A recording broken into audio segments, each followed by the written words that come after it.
Oke, terima kasih. Selamat malam Jakarta. Saya selalu semangat sekali kalau saya diminta untuk berbicara di challenge meeting seperti ini. Karena saya nggak berbicara di depan semua orang. Saya nggak berbicara di depan prospek yang mungkin baru mendengarkan presentasi yang baru pertama kali semangat. Tapi saya berbicara di depan orang-orang yang sudah menunjukkan komitmennya mau bekerja keras untuk mencapai impiannya. Jadi sekali lagi applause buat Anda semua.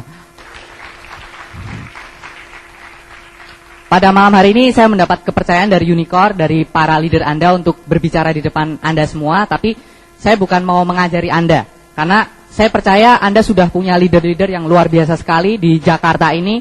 Saya dengar Jakarta ini sekarang perkembangannya termasuk yang paling luar biasa, TNC di Jakarta. Itu pasti karena Anda semua. Jadi saya nggak akan mengajari Anda, saya hanya akan men-sharingkan pengalaman saya dalam menjalankan bisnis ini. Dan Anda juga punya guru-guru yang terbaik di Jakarta seperti Pak Suprato, salah satu guru terbaik kita. Ada Pak Indra, Pak Timotius, Pak Andi, Pak Ruli. Saya percaya mereka pasti juga udah memberikan yang terbaik buat Anda semua. Jadi semua yang Anda perlukan untuk menjalankan bisnis ini, saya percaya Anda udah bisa dapatkan dari para leader Anda, para upline Anda. Juga saya percaya para upline kita semua seperti Bapak Naga Sugara, Bapak Luis Tendean, itu pasti juga sudah sering memberikan yang mungkin nanti akan saya sampaikan kepada Anda semua. Tapi kebetulan pada malam hari ini saya mendapat kesempatan untuk men-sharingkan pengalaman saya dalam menjalankan bisnis ini. Nah, pertemuan eksklusif meeting ini, Anda tahu pertemuan ini adalah pertemuan yang penting sekali. Karena pertemuan ini khusus buat orang-orang yang sudah mau bergerak, orang-orang yang sudah berkomitmen untuk menjalankan bisnis ini. Anda perlu sadari pertemuan ini dibuat oleh para leader kita, para upline kita, itu bukan sekedar iseng-iseng. Jadi biar rame-ramean lah, dibuat rame, buat iseng-iseng aja dikumpulin semua. Saya pikir nggak seperti itu. Pertemuan ini Pak Edo, Pak Naga Sugara, Pak Purno, Pak Ferdinand, Pak Luis udah berdiskusi merancang kurikulum Unicorn. Itu dibuat eksklusif meeting, itu pasti ada tujuannya. Dan tujuannya eksklusif meeting ini itu adalah salah satu alat yang paling efektif untuk mencetak 15 planner. Dan Anda pasti tahu semua, 15 planner itu adalah ujung tombak kita di bisnis ini. 15 planner itu adalah orang-orang yang nantinya akan menghasilkan new apps, orang baru yang bergabung di bisnis kita.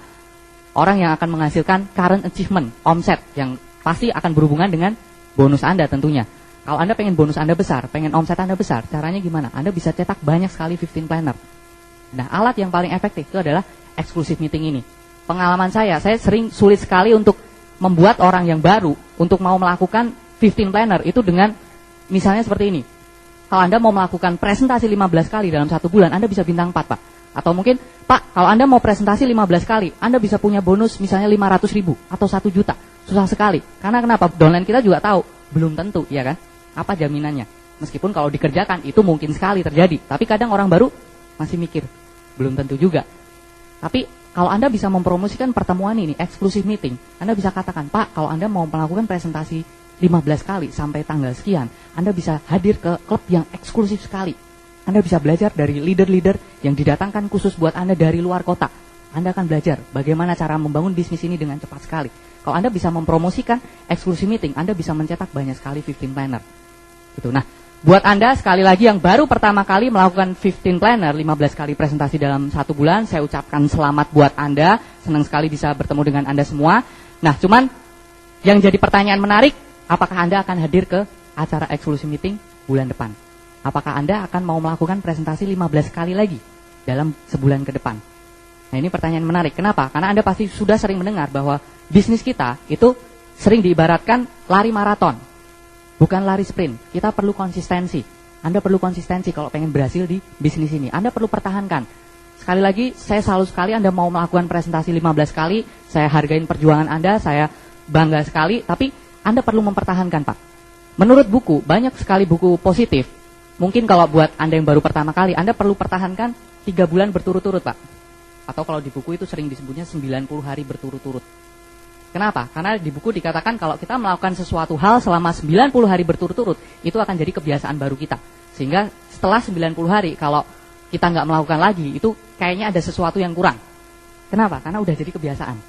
Coba pertahankan, apapun yang terjadi. Mungkin buat yang mahasiswa, mungkin lagi ujian, lagi banyak tugas, mungkin yang kerja atau pengusaha lagi ada proyek dan sebagainya. Tapi Anda coba pertahankan, apapun yang terjadi. Minimal 2 bulan ke depan, Anda bisa mempertahankan 15 kali presentasi dalam 1 bulan. Sehingga Unicorn nanti akan memberikan penghargaan buat Anda, itu berupa pin Silver Planner. Ini kalau buat Anda yang mau melakukan presentasi minimal 15 kali dalam 1 bulan selama 3 bulan berturut-turut. Anda perlu lakukan ini. Anda perlu kejar pin silver planner. Nah, buat Anda yang sudah nanti mulai konsisten 15 kali, Anda bisa konsultasikan dengan upline Anda, tapi Anda bisa tingkatkan jumlah presentasi Anda dalam 1 bulan. Mungkin Anda bisa tingkatkan sebulan 20 kali, atau mungkin 30 kali, atau lebih dari 30 kali, dan Anda pertahankan selama 3 bulan berturut-turut. Anda bisa mendapatkan pin gold planner dari Unicorn. Anda kejar ini semua, Pak. Ngomong-ngomong, siapa yang pengen dapat BMW di next conference? Semuanya ya. Nah, Anda bisa tahu, semua pasti pengen cepat dapatnya. Tapi kalau kita ngomong-ngomong masalah kerja, semua biasanya pilih yang minimal.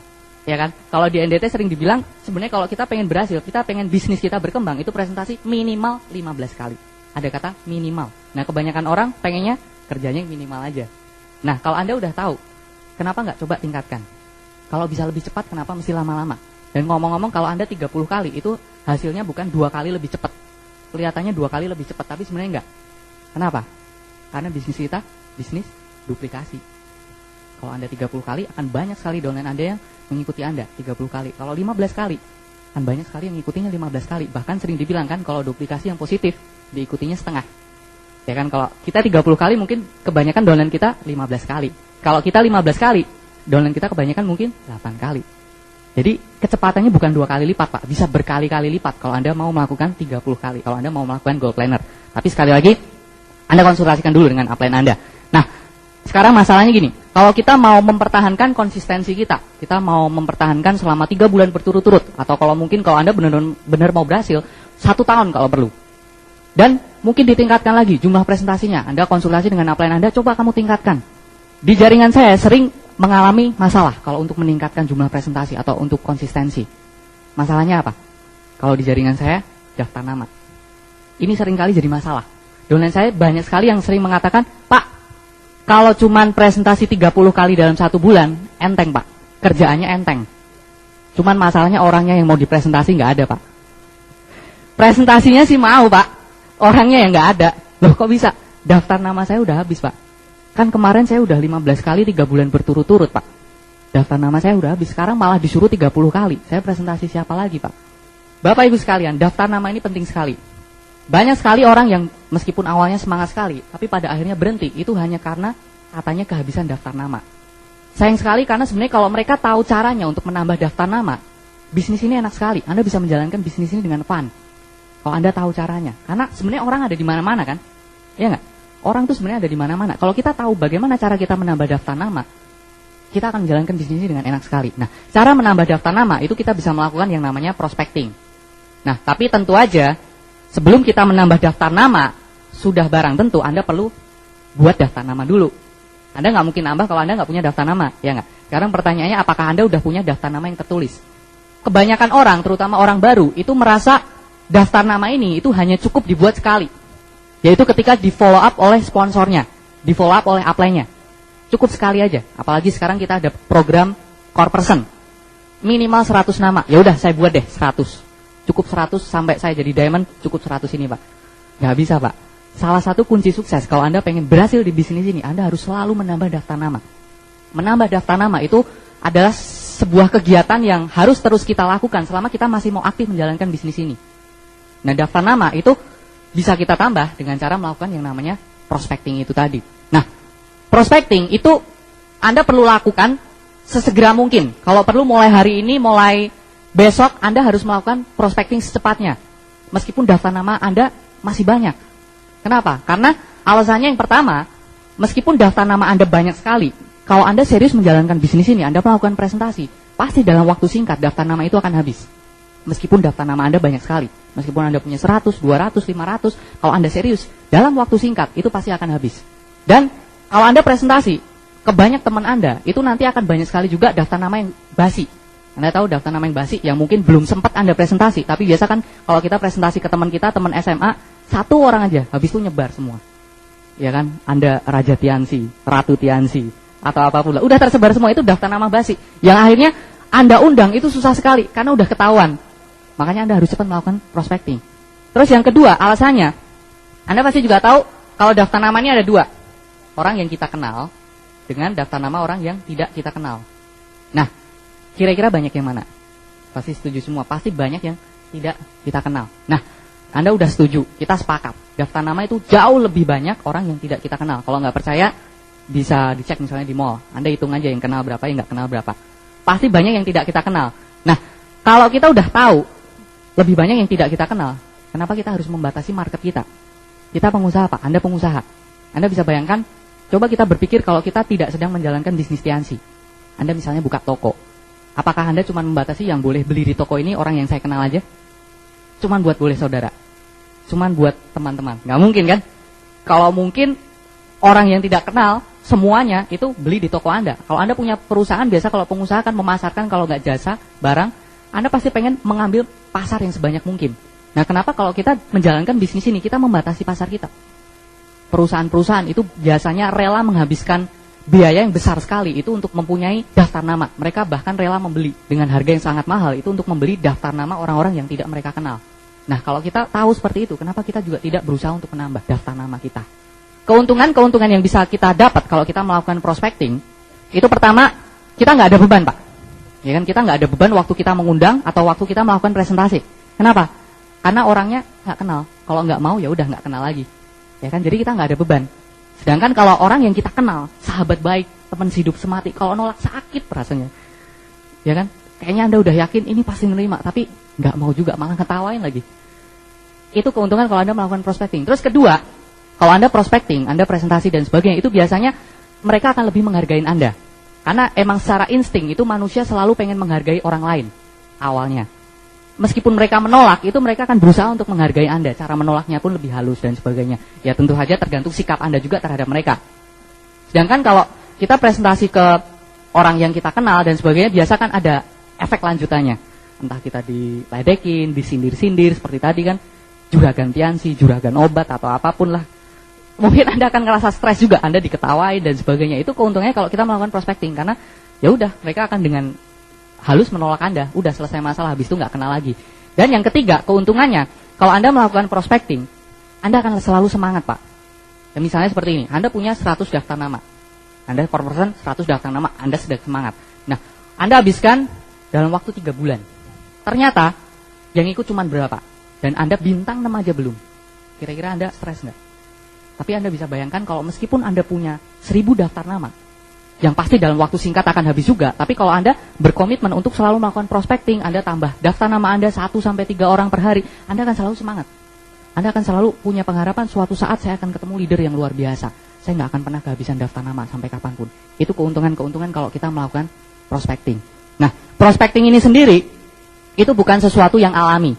Jadi jarang sekali orang yang punya bakat untuk melakukan prospecting. Jadi prospecting ini adalah sebuah keahlian yang emang perlu dilatih. Perlu dijadikan kebiasaan. Kita emang perlu memaksa diri kita untuk bisa melakukan prospecting ini. Jarang sekali orang yang benar-benar udah dari sononya bakat ahli melakukan prospecting. Saya pribadi di sini saya dipercaya oleh Pak Louis dan Pak Eric Yong, upline saya, untuk berbicara tentang prospecting. Bukan berarti saya ahlinya prospecting, bukan berarti saya jagonya prospecting. Justru upline-upline saya pengennya saya paling banyak belajar tentang prospecting. Makanya mereka menyuruh saya bicara di depan sini supaya saya paling banyak belajar tentang prospecting. Gitu. Jadi dulunya pun saya termasuk orang yang jangankan berkenalan dengan orang yang tidak dikenal. Dengan orang yang saya kenal aja, saya malas bicara. Saya malas ngobrol dengan teman-teman saya. Kalau lagi pergi bareng, itu saya paling diem. Malas, kalau nggak ditanya, nggak jawab. Bahkan, yang parahnya, waktu awal-awal saya menjalankan bisnis ini pun, banyak sekali downline saya yang sebel sama saya. Ini downline aja dicuekin. Pak Himawan tuh sebel sekali. Waktu datang ke OPP pertama kali, saya cuekin. Dibawa sama Pak Rizky Kanata, saya cuekin. Pak Ruli ini juga sering sekali merasa dicuekin sama saya. Kita bisa belajar melakukan prospecting ini. Selama Anda punya kemauan, prospecting ini bisa dilatih. Nah, kebanyakan orang itu takut melakukan prospecting. Kenapa? Karena mereka berpikir sedang menjalankan tiansi. Sebenarnya cuma masalah itu. Ya kan? Kalau Anda prospecting, yang paling ditakutin apa sih? Ketahuan kalau tiansi. Ya kan? Anda ngajak ngobrol, kenalan sama orang, tiansi ya. Itu yang Anda takutkan kan? Nah, padahal kan itu di pikiran Anda aja kan? Anda kan nggak, di sini kan Anda nggak pakai stiker tiansi atau apa kan? Tapi intinya kebanyakan orang cuma di pikirannya aja berpikir, wah kalau saya ketahuan tiansi gimana, kan malu. Kenapa gitu loh? Kalau prospecting itu kita cuma berpikir kita mau berkenalan dengan orang itu, tahu nama, nomor telepon, kita jadi teman, bisa kita masukkan ke daftar nama kita. Cuman itu aja. Prospecting sekali lagi 95% di bisnis ini yang paling penting sikap, ya kan? Nah, Anda bisa berpikir juga Anda itu seorang pengusaha besar. yang sedang mencari partner bisnis. Nah, kalau Anda prospecting, itu Anda sedang menginterview. Anda sedang menseleksi orang mana yang cocok untuk jadi partner Anda. Jadi kalau emang orang yang nggak ramah, Anda ajak bicara nggak ramah, nyebelin, ya udah nggak cocok berarti dengan bisnis Anda. Kalau Anda punya pikiran seperti itu, ya udah, Anda santai sekali melakukan prospecting. Ya nggak, Pak Ferdinand pernah di suatu pertemuan mengatakan, Anda pernah nggak berpikir, Anda itu adalah partner dari Mr. Lee, salah satu orang terkaya di Cina menurut majalah Forbes. Nah, Anda bisa nggak berpikir, Anda perwakilan dari Mr. Lee untuk ekspansi usahanya di Indonesia. Anda dipercaya untuk mencari partner selanjutnya. Kira-kira kalau Anda punya pikiran seperti itu, Anda percaya diri nggak prospektif? Anda nggak akan takut. Enak sekali kalau Anda punya pikiran seperti itu. Jadi sekali lagi yang paling penting itu adalah sikap Anda. Nah, untuk melakukan prospektif sendiri, Anda bisa melakukan persiapan-persiapan juga. Yang pertama tentu aja Anda harus berpenampilan rapi. Seorang pengusaha, Anda juga harus berpenampilan, berpakaian layaknya seorang pengusaha. Nah, rapi ini nggak harus mewah. Dan ini juga bisa disesuaikan dengan tempat di mana Anda mencari prospek. Jadi kalau misalnya tempatnya santai, acaranya santai, Anda nggak perlu berpakaian pakai dasi, pakai jas seperti ini. Nggak perlu, Pak. Anda bisa bahkan pakai jeans, pakai t-shirt, itu juga nggak masalah. Gitu, tapi yang penting rapi. Jadi Anda juga jangan pakai sandal jepit, pakai celana jeans bolong-bolong dan sebagainya. Orang itu senang gitu loh, kalau diajak ngobrol dengan orang yang berpenampilan rapi, itu senang. Anda akan lebih mudah masuknya. Nah, mungkin Anda ngomong, Pak, yang penting kan hatinya, Pak. Kalau menurut Pak Naga itu sudah kuno. Orang kalau baru pertama kali kenal gimana tahu hati Anda? Ya kan, orang pertama kali ngelihat penampilan Anda. Pantas nggak kalau ngomong punya bisnis internasional, pakai sandal jepit, Anda bilang, Pak, saya punya bisnis internasional. Mungkin prospek Anda bilang, internasional dari mana gitu. Ya kan, Anda harus bisa mencerminkan Anda seorang pengusaha besar. Anda sedang mencari partner. Bisa juga Anda berpikir, Anda sudah berperingkat diamond. Udah beda. Kalau Anda bintang 3, Anda mencari prospek, pikiran Anda apa? Anda join, saya dapat 485. Ya kan, saya dapat keuntungan. Tapi kalau Anda udah berperingkat diamond, cara pikirnya udah beda. Anda udah merasakan lifestyle yang luar biasa. Anda pengen membagikan informasi ini ke semakin banyak orang. Anda niatnya apa? Anda pengen bantu. Jadi, Anda harus punya penampilan yang rapi juga. Nah, ada beberapa alat bantu untuk Anda melakukan prospecting. Yang pertama, Anda harus punya kartu nama. Ini sangat membantu. Karena biasanya setiap profesional itu pasti punya kartu nama. Dan ini sangat membantu, terutama waktu Anda pengen berkenalan. Anda pengen tahu namanya, nomor telepon, dan sebagainya. Kenapa? Karena kalau Anda kasih kartu nama Anda terlebih dahulu, Anda udah membuka diri. Biasanya orang juga mau nerima. Jadi Anda bisa katakan, Pak, ini kartu nama saya, boleh saya minta kartu nama Bapak? Kalaupun orang itu nggak punya, biasanya akan dengan senang hati ngasih nama dan nomor teleponnya. Kartu nama ini sangat membantu. Nah, terus sekarang Unicore itu juga sudah menyediakan satu lagi alat bantu, yaitu contact tape. Anda bisa gunakan contact tape ini. Nah, setelah Anda melakukan persiapan-persiapan, ya udah barang tentu Anda harus langsung terjun. Anda action. Percuma Anda udah pakai pakaian rapi, nggak kemana-mana, ya percuma juga gitu. Anda di rumah aja pakai pakaian rapi. Nah, Anda harus cari mungkin pusat-pusat keramaian. Di mall mungkin, atau di airport, atau di apotek, di rumah sakit yang banyak orang. Anda bisa coba belajar melakukan prospecting. Nah, intinya kunci dalam melakukan prospecting itu yang penting Anda bersikap ramah aja. Anda coba senyum ke setiap orang yang Anda temuin. Anda senyum aja. Nggak usah takut dikatakan gila. Saya tahu, ini bukan bakat juga. Terus terang saya pribadi juga paling susah. Harus senyum ke orang nggak kenal, ngapain. Saya dulu paling cuek. Ngapain saya senyum-senyum. Tapi karena sekarang ada bonus royalty sharing internasional per kaki bintang 8 yang kita bentuk, ya nggak cuek lagi gitu. Siapa tahu jadi bintang 8 berikutnya. Tapi intinya 95% orang yang kita ajak senyum itu akan membalas. Kecuali ya emang orang itu mungkin lagi frustasi, lagi diusir dari rumah, atau lagi dipecat dari pekerjaan, ya mungkin nggak membalas. Tapi jarang yang seperti itu. Dan ngomong-ngomong, kalaupun seperti itu, orang itu marah, kalau Anda masih tetap ramah, mau mengajak berkenalan, siapa tahu bisa jadi bintang 8 juga seperti Pak Ruri. Tapi intinya, Anda coba senyum. Anda coba senyum ke semua orang, dan sekali lagi, ini bisa dilatih, bukan bakat, karena kita lahir nggak senyum kan, kita lahir nangis gitu. Gitu kan, jadi ya ini emang perlu dilatih gitu loh, senyum. Nah, setelah senyum, Anda coba berusaha untuk selalu menyapa orang terlebih dahulu. Temu orang, Anda sapa, dan sebagainya. Dan sekali lagi, kita biasa takut untuk menyapa, karena ya kita berpikir sekali lagi tiansi. Dan coba hilangkan dulu, Anda cuma mau berkenalan kok. Anda mau nyeleksi, orang ini cocok nggak jadi partner bisnis Anda. sapa aja terlebih dahulu, selamat pagi Pak, atau apalah.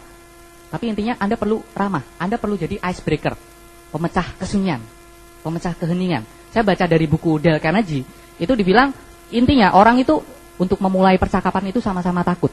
Nah kalau Anda udah tahu orang itu sama-sama takut, kalau Anda mau berkorban untuk ngalah, Anda ajak bicara dulu, orang itu akan terima kasih. Karena Anda ngalah gitu loh. Sama-sama takut gitu loh. Tapi intinya Anda mulai aja dulu, Anda sapa orang itu terlebih dahulu. Nah kalimatnya apa? Nah biasa juga bingung lagi, kebanyakan kan mikir kalimatnya apa ya yang cocok. Wah kayaknya manajer nih, kayaknya pengusaha ini. Topiknya yang kira-kira cocok buat pengusaha apa ya, buat manajer apa ya. Kadang kita jadi banyak mikir, mau ngomongnya apa ya. Nah menurut buku itu kebanyakan seperti ini. Dan pengalaman saya juga seperti itu. Saya termasuk orang yang banyak mikir. Ketemu sama orang di sebelah saya mikir, jadi nggak ya kenalan, udah keringetan gitu dan sebagainya. Akhirnya oke, saya mau kenalan. Orangnya udah pergi tapi. Kebanyakan orang terlalu banyak mikir sehingga ketika dapat kalimatnya orangnya udah pergi. Gitu. Jadi intinya Anda beranikan dulu aja, Anda sapa orang itu terlebih dahulu. Kita beruntung juga kebanyakan masyarakat kita ramah juga kok. Kalau kita udah mau nyapa terlebih dahulu, biasanya sekali lagi 95% itu orang akan balas menyapa. Gitu. Nah, untuk membuka percakapan, saya biasanya paling seneng itu menanyakan apa yang sedang dikerjakan oleh orang tersebut. Jadi saya nggak mau banyak mikir lagi, keburu orangnya pergi lagi nanti. Dan saya juga baca dari buku, kalau saya berusaha nanya pertanyaan yang jawabannya hampir pasti iya. Karena orang itu secara psikologis kalau dia ngasih jawaban ya itu senang sama kita. Jadi saya lihat aja, saya nggak banyak mikir. Misalnya, saya belajar prospecting pertama kali itu biasanya di kereta. Karena saya waktu itu mengembangkan bisnis di Bandung, Solo, saya sering naik kereta bolak-balik, saya belajar prospecting pertama kali di sana. Karena paling mudah menurut saya. Nah pertanyaan simpel aja, saya naik kereta dari Bandung ke Solo. Duduk sebelahan sama seorang bapak, saya nanya, Pak mau ke Solo ya? Udah pasti kan jawabannya iya kan? Waktu saya dapat kesempatan untuk ke Padang waktu itu, saya mau balik ke Jakarta. Saya naik pesawat, sebelahan sama satu downline saya, seorang pengusaha. Begitu duduk, saya sengaja milih yang tengah. Karena kalau di pinggir kan sebelahnya downline saya nggak bisa kenalan. Saya milih yang tengah, supaya bisa kenalan. Saya langsung begitu duduk, saya bilang, Pak mau ke Jakarta ya? Ya udah pasti kan, pesawat loh, pesawat Padang ke Jakarta. Yang lucunya downline saya ini belum saya ajarin prospecting. Terus dia bilang, ya iyalah mas, masa mau terjun payung?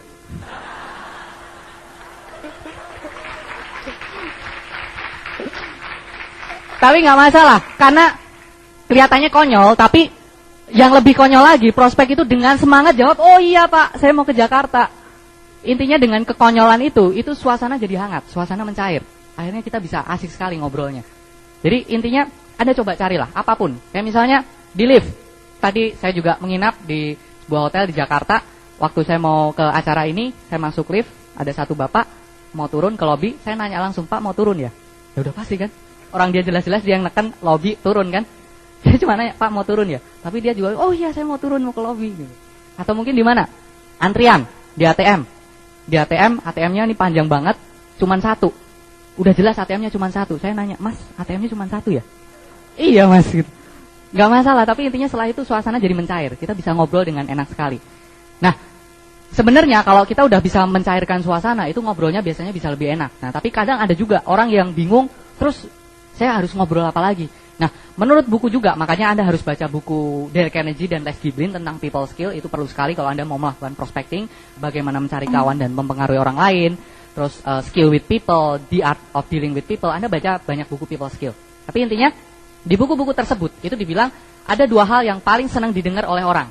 Yang pertama, nama mereka. Yang kedua, cerita mereka. Kuncinya cuma itu. Jadi, nama yang paling merdu itu adalah nama mereka, yang pertama. Yang kedua, cerita mereka. Coba Anda ingat-ingat kalau mungkin waktu zaman sekolah, kadang kita setelah liburan masuk sekolah kita kan ngumpul, ya kan? Biasa kan saling cerita, saling pengen cerita. Wah, kemarin liburan saya kesini loh, main di sini sama keluarga dan sebagainya. Terus teman yang lain, oh iya saya juga liburan kesini dan sebagainya. Semua saling pengen cerita, nggak ada yang dengerin.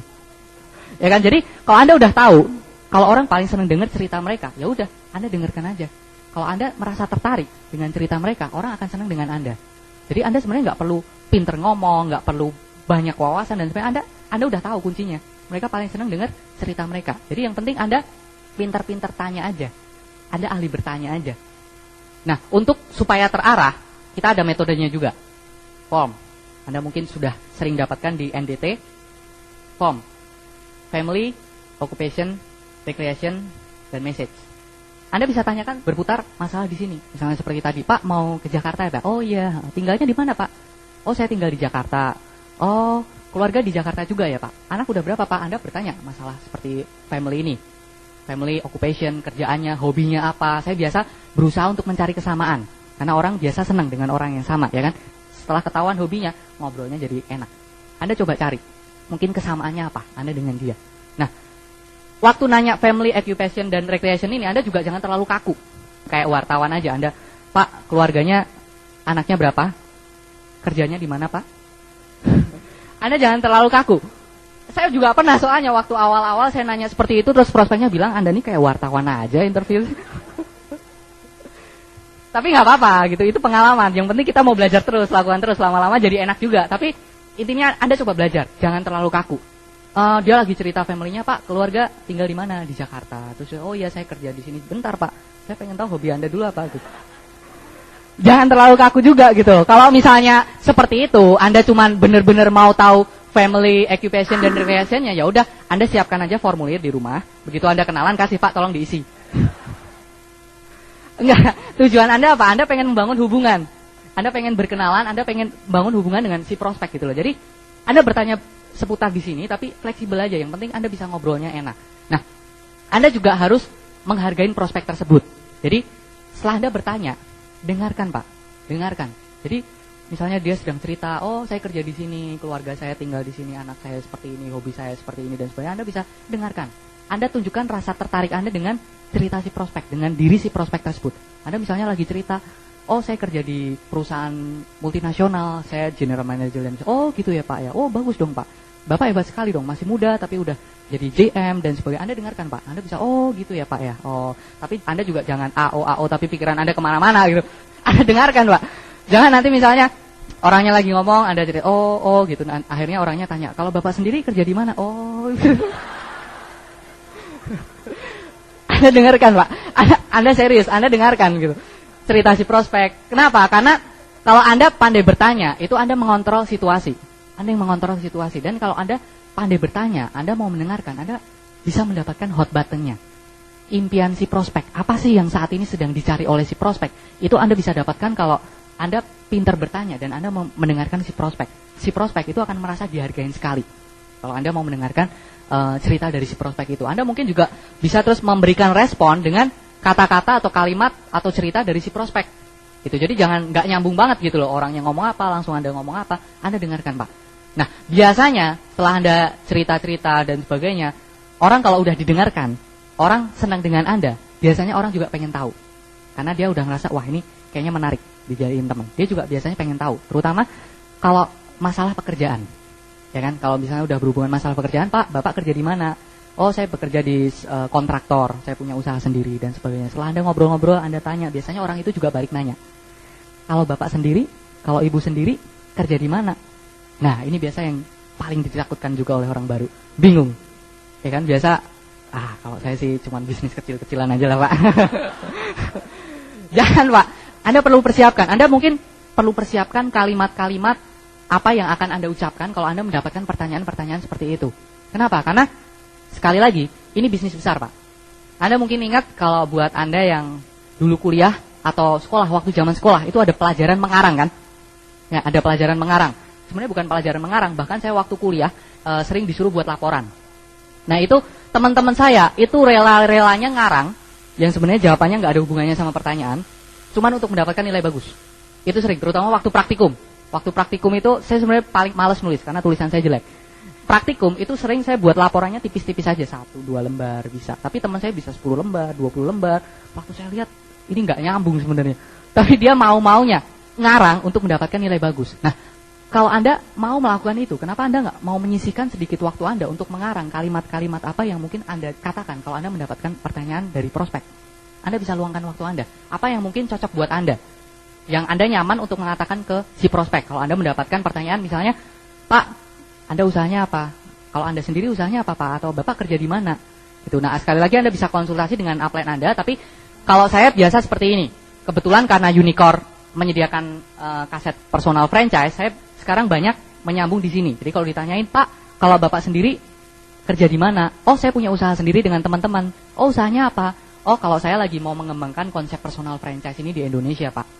Misalnya seperti itu. Atau bisa juga, Pak, kalau saya lagi mau mengembangkan industri kesehatan di Indonesia, kita juga ada beberapa alat-alat kesehatan yang akan masuk ke Indonesia. Iya kan, benar, sekarang ada matras, Kupoin, nggak masalah kan? Atau bisa juga, Pak, saya kebetulan dapat kepercayaan dari sebuah perusahaan asing yang besar sekali.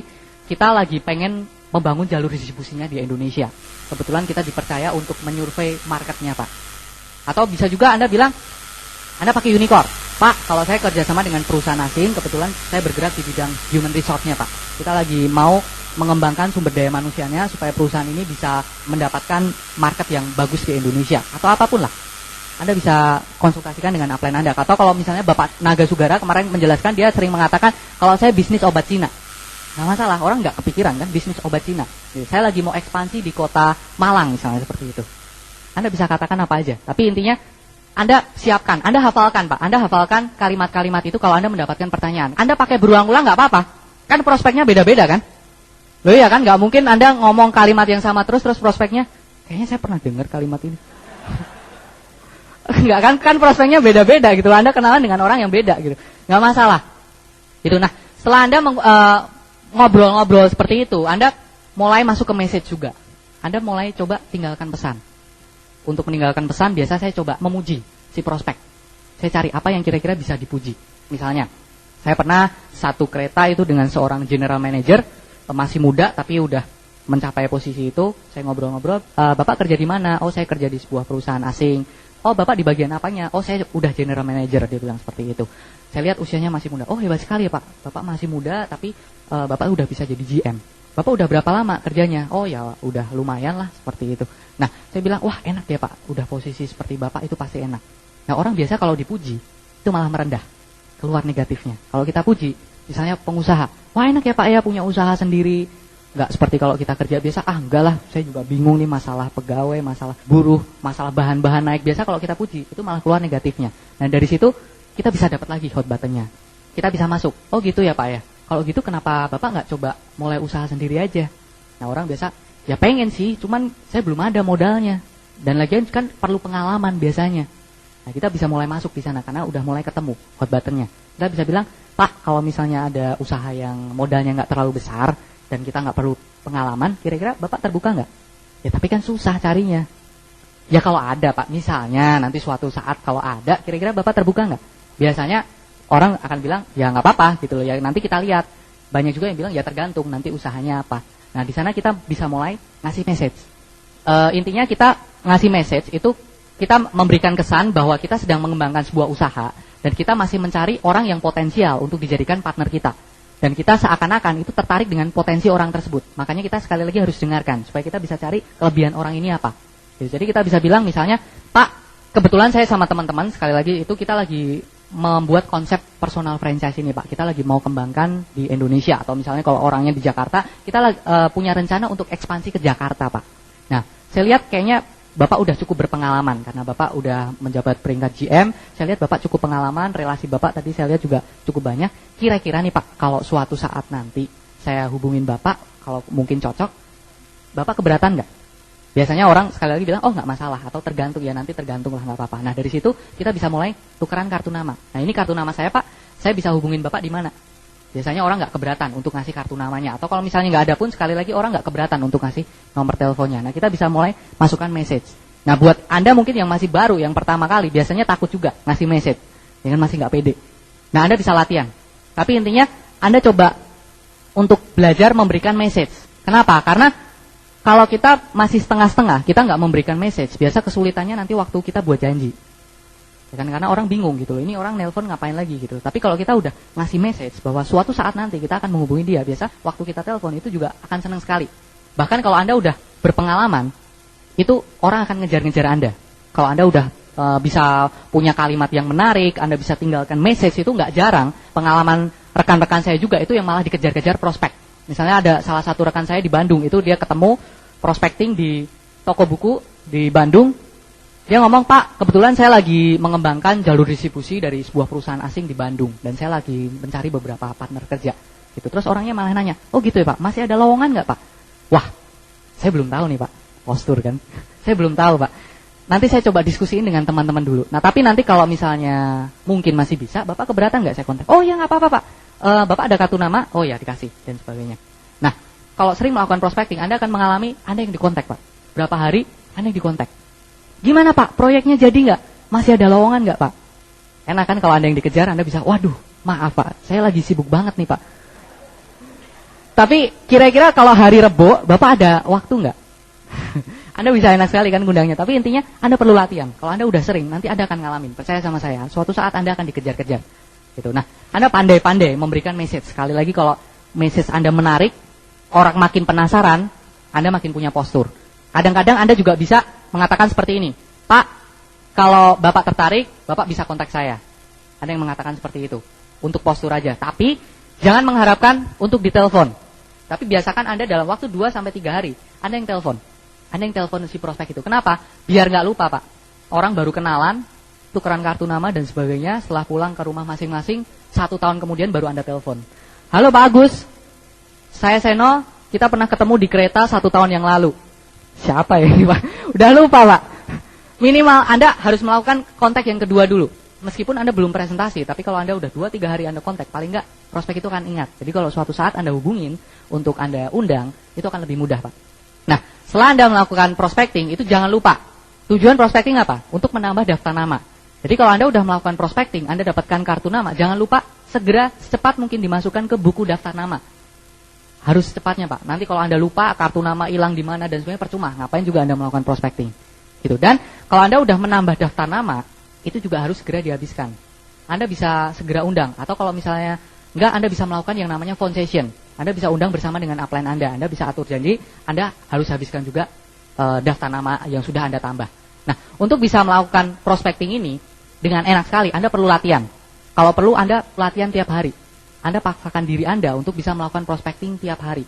Sekali lagi, Anda bisa pergi ke pusat-pusat keramaian, seperti misalnya airport, atau mall, dan sebagainya, atau dimanapun. Atau mungkin juga Anda bisa ikut ke perkumpulan atau organisasi. Anda nggak masalah, Anda ikut perkumpulan, Anda untuk menambah daftar nama aja. Jangan jadi pengurus. Nah, Anda bisa pergi ke pusat keramaian, Anda juga bisa lakukan bersama-sama dengan upline Anda. Mungkin kita bisa nyebutnya prospecting session. Anda bisa lakukan mungkin 4-5 orang. Kenapa? Karena orang itu pada dasarnya kalau sendirian takut. Tapi kalau sama-sama ada keberaniannya. Itu Anda bisa lakukan, Anda janjian dengan upline Anda. Atau kalau misalnya buat orang baru yang benar-benar takut, kalau kita sering melakukan itu kenalannya juga barengan. Jadi si upline yang udah lebih pengalaman, yang udah terbiasa, yang membuka percakapan terlebih dahulu. Gitu, jadi ngobrol dulu, Pak lagi antri ya Pak ya? Lagi antri makanan. Atau misalnya di rumah sakit. Di rumah sakit tapi Anda jangan cari yang menular ya.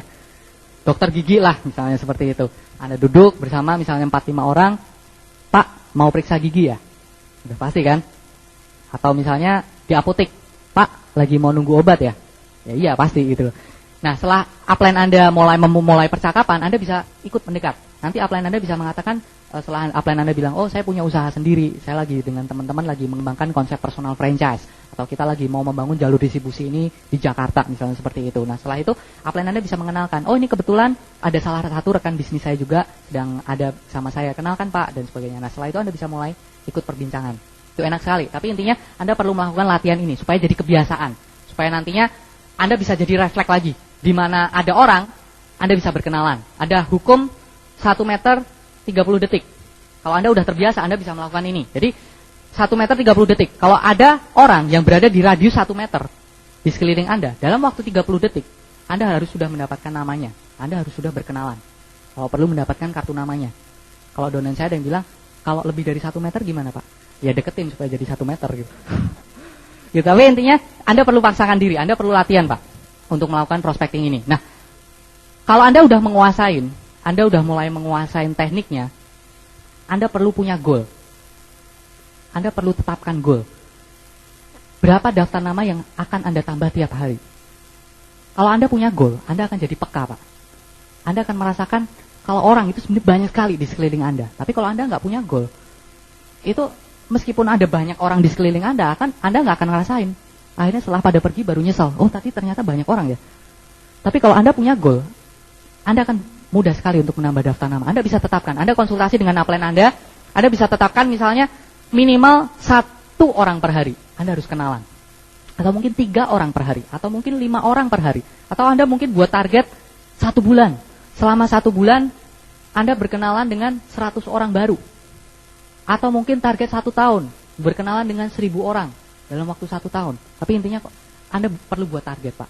Karena kalau dengan target Anda akan semangat sekali. Anda bisa buat semacam permainan aja, ya kan? Anda janjian dengan upline Anda pergi, pokoknya kalau ekstrimnya ini, kalau hari ini Anda masukkan 3 kartu nama di kantong Anda. Kalau hari ini kartu nama ini nggak habis, saya nggak berkenalan dengan 3 orang, saya nggak makan malam. Berani nggak? Kalau Anda nggak berani berarti ya nggak akan dapat gitu. Karena kalau Anda berani, Anda akan habiskan 3 kartu nama. Tapi Anda perlu punya goal untuk melakukan prospecting ini. Nah, prospecting ini perlu sekali. Anda sering nggak mengalami sekali lagi komplain dari downline Anda, Pak, saya udah presentasi banyak sekali, tapi belum ada yang join, daftar nama saya udah mau habis. Tapi sebenarnya bedanya apa sih dengan leader-leader Anda? Leader-leader Anda tuh selalu semangat, ditolak orang, semangat. Karena mereka masih punya banyak daftar nama. Mereka masih punya banyak cadangan. Jadi mereka selalu punya pengharapan baru. Mereka selalu semangat. Anda lihat banyak sekali leader yang akhirnya nggak semangat. Kenapa? Karena daftar namanya udah habis. Dan mungkin perkembangan jaringannya belum terlalu bagus. Tapi kalau Anda punya daftar nama yang banyak sekali, Anda selalu punya pengharapan. Anda selalu masih punya pengharapan, ada kemungkinan saya bisa mendapatkan leader yang bagus sekali. Anda tahu, orang-orang yang bagus itu ada di sekeliling kita. Apalagi Anda beruntung sekali ada di Jakarta. Atau mungkin Anda tanyalah ke upline-upline Anda, kira-kira hobinya kemana sih? Ke Pak Naga itu sering sekali juga makan di warung, di pinggir jalan, senang sekali. Berarti mungkin aja kan kalau Anda sedang makan, ya karena Anda cari meja yang ada orangnya. Jangan cari meja yang kosong gitu loh. Anda ngobrol, ajak ngobrol, sapa aja. Siapa tahu Anda dapat orang-orang yang berkualitas, leader-leader yang berkualitas. Anda kebayang nggak? Orang-orang yang sebenarnya bagus itu mungkin ada di sekeliling kita. Nah, kalau Anda nggak coba mengajak orang itu berkenalan, itu kira-kira kemungkinannya berapa persen Anda bisa ketemu lagi dengan orang itu? Apalagi di Jakarta. Kebayang nggak? Misalnya Anda sedang antri di ATM, di depan Anda ada orang bapak-bapak kelihatannya posturnya bagus, seorang pengusaha atau seorang manajer, dan Anda nggak berani nyapa. Kira-kira berapa persen kemungkinannya suatu saat Anda ketemu lagi dengan si bapak tersebut? Mungkin bisa 1 banding berapa juta gitu loh. Nah, gimana kalau misalnya si bapak tersebut itu sudah ditakdirkan untuk menjadi seorang diamond di Tianxi, siapapun yang mensponsorinya? Anda udah kelewatan kan? 1 diamond, Pak. Bisa nggak Anda punya pengharapan diamond tercepat di Indonesia itu belum dilahirkan? Anda punya pikiran diamond terbesar di Indonesia itu belum dilahirkan? Itu masih ada di sekeliling kita. Masih menunggu di depan sana banyak sekali calon diamond untuk kita sponsorin. Cuman pertanyaannya, diamond tersebut ada di jaringan Anda atau enggak? Kalau Anda mau melakukan prospecting, Anda akan selalu punya pengharapan, enggak? Anda akan selalu semangat. Anda akan selalu semangat sekali untuk mengejar impian Anda. Karena Anda punya bahan dasarnya. Meskipun jaringan Anda seperti apapun sekarang, Anda masih punya pengharapan. Anda bisa lihat, masih banyak pengusaha-pengusaha yang siap bergabung di bisnis kita. Masih banyak orang-orang profesional seperti Pak Suprato, Pak Timotius yang siap bergabung di bisnis kita. Masih banyak mungkin dokter seperti Dokter Suryanto yang akan bergabung di bisnis kita. Nah, kalau kita melewatkan, kita nggak peka, orang-orang itu mungkin ada di sekeliling kita, tapi kita lewatkan, suatu saat mungkin kita akan menyesal. Suatu saat mungkin kita akan ketemu dengan orang itu di vision seminar. Orang itu yang di depan saya waktu di ATM waktu itu. Anda bisa bayangkan? Daftar nama itu penting sekali, Pak. Anda perlu serius dengan daftar nama. Anda perlu tambah terus daftar nama Anda. Jadi, selamat melakukan prospecting. Sekian dari saya. Sukses buat Anda.